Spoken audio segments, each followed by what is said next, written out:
সুন্দরবনের এমন এক গহীন প্রান্ত যেখানে সূর্যের আলো পৌঁছাতেও ভয় পায়। চারপাশ নিস্তব্ধ। হঠাৎ মনে হলো কেউ আপনাকে দেখছে। পেছনে ফিরলেন, কেউ নেই। শুধু ম্যানগ্রোভের শিকড়গুলো সাপের মতো আঁকাবাঁকা হয়ে আছে। হঠাৎ নাকে এলো কাঁচা মাংসের তীব্র গন্ধ।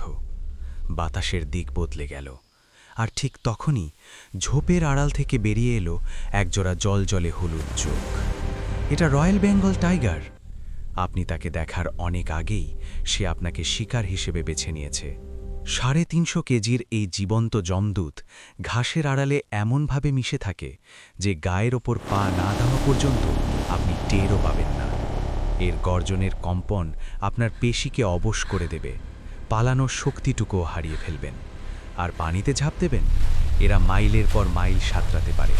সুন্দরবনের এই সম্রাট কি কেবলই প্রাণী, নাকি বনের কোনো অতিপ্রাকৃত প্রহরী?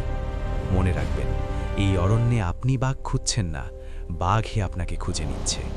এমন পরিস্থিতিতে পড়লে আপনি ঠিক কী করতেন? কমেন্টে জানান।